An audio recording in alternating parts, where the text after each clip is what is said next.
Жума сайын ар кайсыл ашканага баш багып, түрдүү рецепттерди сунуштап келген Наар көрсөтүүсү кайрадан эфирде. Аны мен Сейит Амираев алып барам. Ардактуу телекөрүүчүлөр, бүгүн мен сиздерге өзүм өзгөчө рецептти сунуштаймын. Тактап айтканда, жалпыбыз биргеликте орус ашканасына баш багабыз. Эмне жасайбыз? Орус ашканасында өзүңүздөр билесиздер, борщ тамагы жасалат. Жана ушундай эле варениктин түрлөрү жасалат, пирожки жасалат, булочка жасалат жана чебурек жасалат. Чебурек бул орус ашканасында көбүрөөк жасалат. Ал эми биздин чыгыш ашканасынан дагы кезиктирсе болот. Ал үчүн эмнелер керектелет? Мен сиздерге атап өтсөм, сиздер болсо эстеп жазып калыңыздар. Эң алгач биз камырын жасап алышыбыз керек. Камырына мына 500 грамм унду алдык. Un. Ал эми үй шартында болгондуктан биз жөнөкөй эле сун алдык. Мунун ордуна сиз сүт кошуп дагы жасасаңыз болот. Эгерде ошол сүт кошулган вареникини каалап жатсаңыз. Бир дана жумуртка. Болгону бир дана жумуртка гана колдонобуз, урматтуу көрүүчүлөр. Жана ушундай эле ал эми фаршын айта турган болсок, мына бул жерде картошка сууга бышырылган, алдын ала бышырып алганбыз. Бул картошкага биз 2 дана пияз кошуп коебуз. 2 дана пиязды майдалап, өсүмдүк майы, мына өсүмдүк майында кууройбуз. Же болбосо жууган май, сливочное масло деп коет, жууган майды да пайдалансаңыз болот. Татымына жараша ошол эле учурда туз, кара мурчту дагы колдонобуз. Анда биз көрсөтүүнү баштайбыз.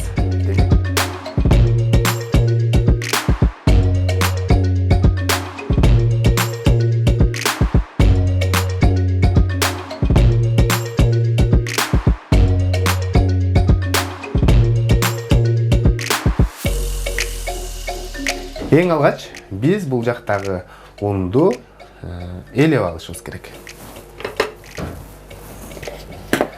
Сөзсүз түрдө өзүңүздөр жакшы билесиздер, айрыкча ушул мусулман элинде десем болот, унду сөзсүз түрдө элейт. Ошол себептен биз азыр электен өткөрөбүз.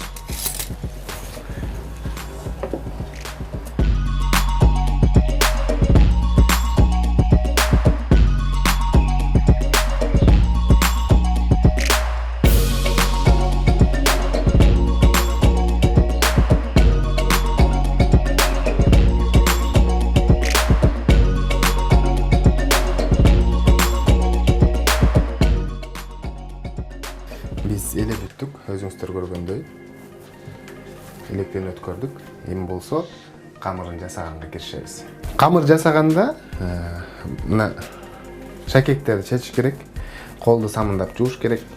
Ошондо биз өздүк гигиенаны сактаган болобуз. Кээ бирлер бар, мисалы, шакектер менен эле жасай берген учурлар болот да, ошон үчүн айткым келди.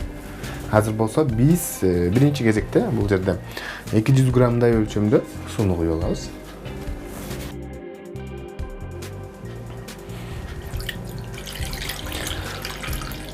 Сууну айта кетүүчү жагдай, суу жылуу болуш керек. Жылуу болуш керек. Анан камырга эч кандай ачыткы коюп кошпойсуз. Ошол нерсени эске алыңыз. Жана ошондой эле бул учурда биз туз кошобуз. Тузду дагы керектүү өлчөмдө. 1 аш кашык деп айтыптыр, бирок өзүңүз табитиңизге жараша көз болжол менен дагы кошсоңуз болот. Азыр жумуртканы дагы кошобуз дагы жакшылап аралаштырабыз.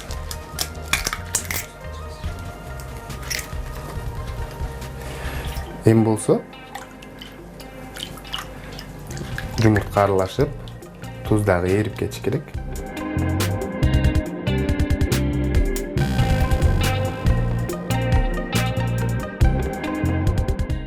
Мына элеп алган унду акырындап салып аралаштыра беребиз.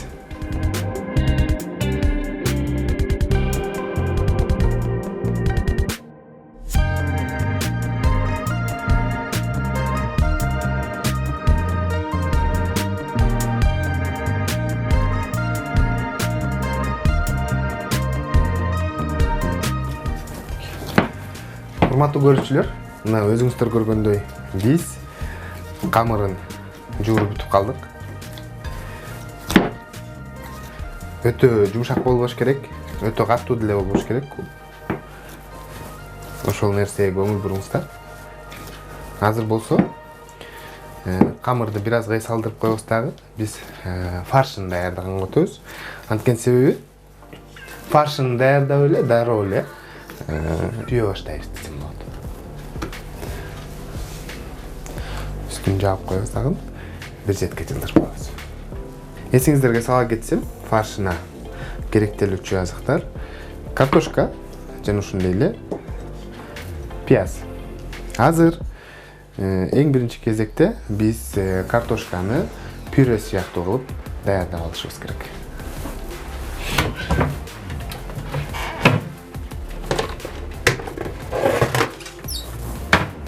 Мына табакты алабыз дагы. Дам ошол картошканын баарын салабыз. Мондай атайын картошка майдалагыч бар. Ушунун негизинде эле могу ыкма менен картошканы жасай баштайбыз.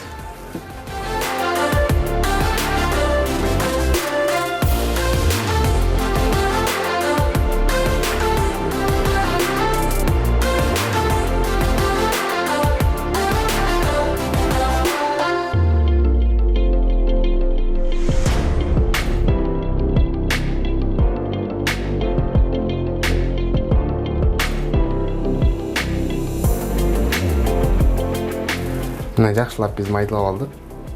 Дал ушул учурда эле биз туз кошобуз. Ичине дагы, фаршына дагы өзүнчө туз кошуш керек, себептенде даамдуу болот. Кара мурч да кошобуз.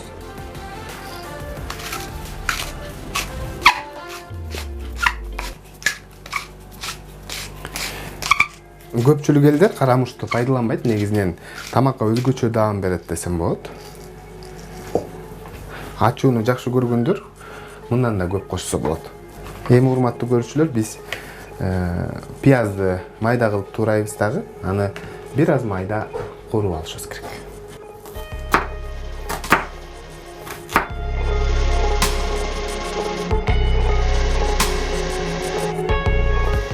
Ачуу пияз экен. Көзүм дагы ачып кетти. Ошого карабай майда кылып туурашыбыз керек. Чоң-чоң болуп калбаш керек. Фарштагы пияз.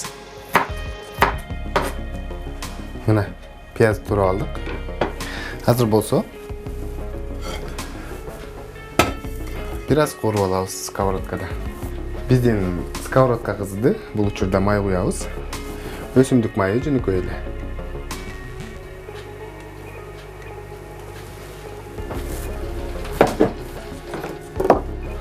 Пиязды бат-баттан кууруп алышыбыз керек.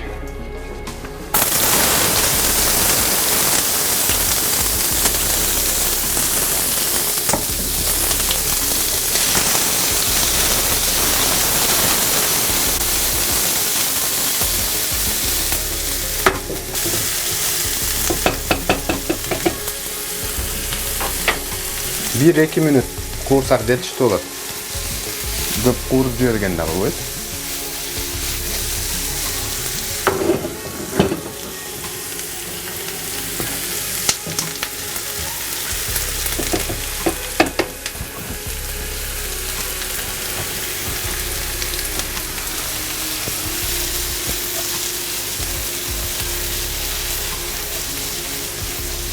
Биздин пиязыбыз кууруп калды. Бул учурда биз пюренин үстүнө дам ошол куурулган пияз салабыз.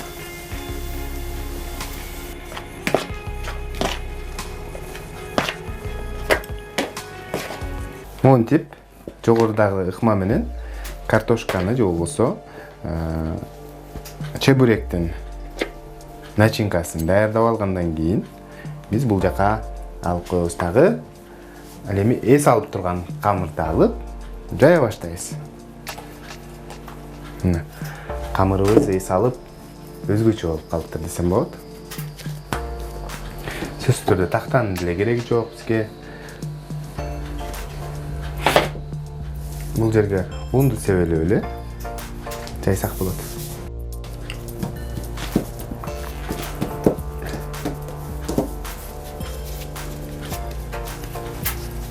кичинекей кылып алабыз дагы бат-баттан жайып чыгабыз.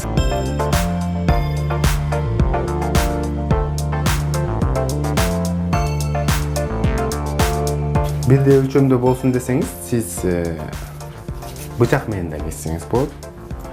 Биз азыр үй шартында ушинтип эле жөнөкөй ыкмасын көрсөтүп жаткан келебиз.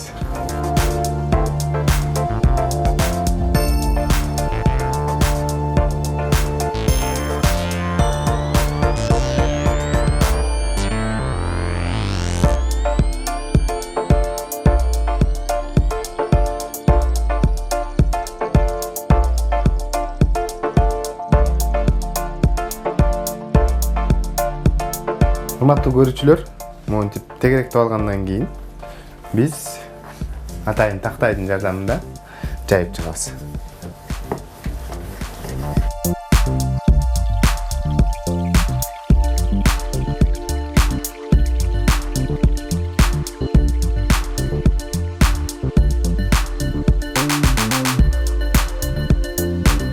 Канчалык камырыңыз жука болсо, ошончолук даамдуу болот. Анан хрустящий деп коет го орусча. Кирсилдеп турат да жегендечи.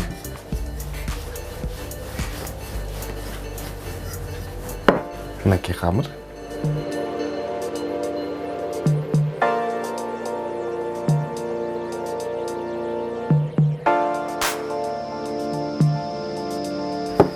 Бардык жагы тегиз жайылыш керек.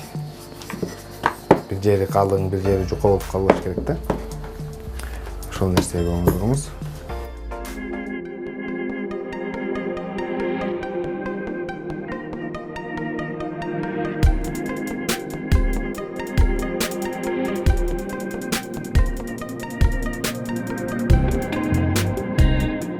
Камырыбыз калды.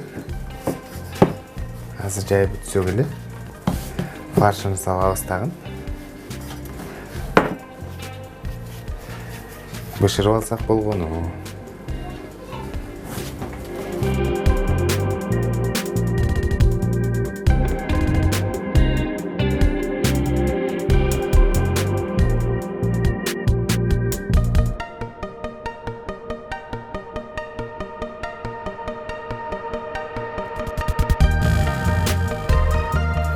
Керектүү өлчөмдө фаршын салабыз. Үй шартында болгондуктан көп эле салсаңыз болот негизинен. Тамакты даамдуу кылган ушул фаршы десем болот. Өзгөчөлүк киргизип, бирден зелень салып койсок болот.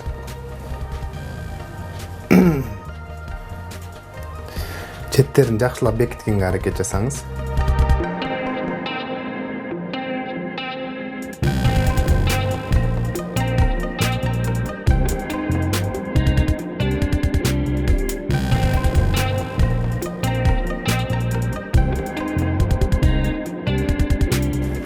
Урматтуу көрүүчүлөр, чебиректи өзүңүздөр жакшы билесиздер. Эттен жасалган түрүн жеп жүрөбүз жана ошондой эле көк чөптөрдөн эрте жазда аябай көп жасалат. Биз азыр жөнөкөй эле ыкмасын сунуштап жатабыз. Жылдын 4 мезгилинде бар картошкадан. Картошкага бир аз пиязды кууруп кошуп, туздан салып, карамуштан салып, анан чебурек жасап жаткан келбезибиз. Өзгөчөлүк киргизип биз кинзадан бир аз кошуп коёбуз. Кинза көк чөптөн бир жалбыракчасын кошобуз дагы. Четин жакшылап бекитип чыгабыз.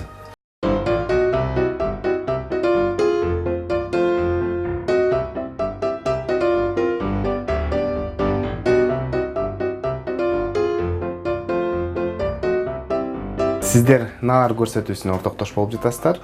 Бүгүн биз чебурек жасап жаткан кербезбиз. Азыр болсо өсүмдүк майын кызып калган сковородкага куябыз. Аябай көп куюш керек. Себеп дегенде майда бышат.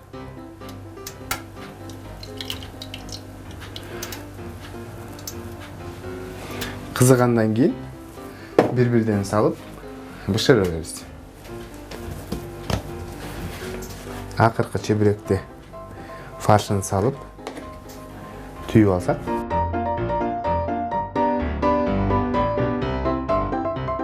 Мына биздин чебүректерибиз даяр. Май кызыды. Азыр болсо бири-биринен салып бышырып алабыз.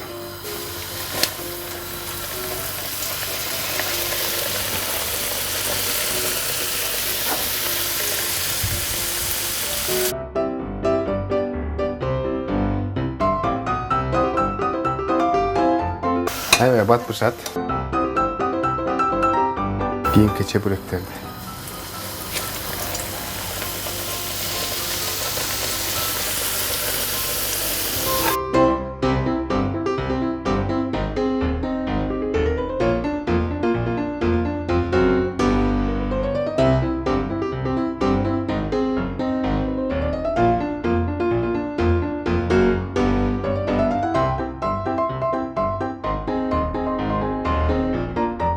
Мына урматтуу көрүүчүлөр, биздин чебүректерибиз даяр болду.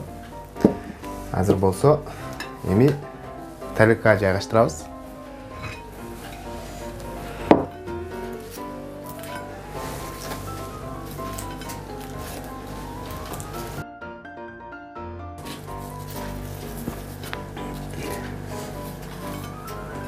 Майды аябай катуу ысытсаңыз, мындай майлуу болбойт. Бат бышат аябай.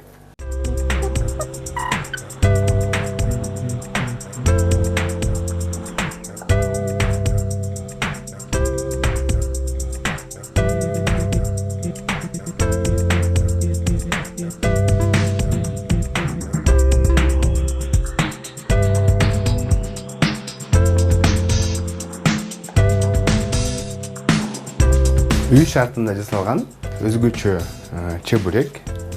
Урматтуу көрүүчүлөр, азыр татып көрөйүнчү, кандай жасалыптыр экен.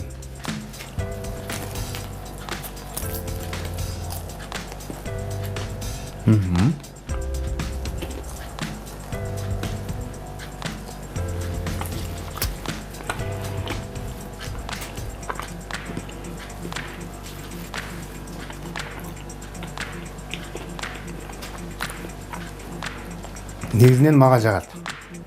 Чебүрек пирожкиге караганда, мисалы чебүректи көбүрөөк үйдө жасаганга аракет жасайбыз да.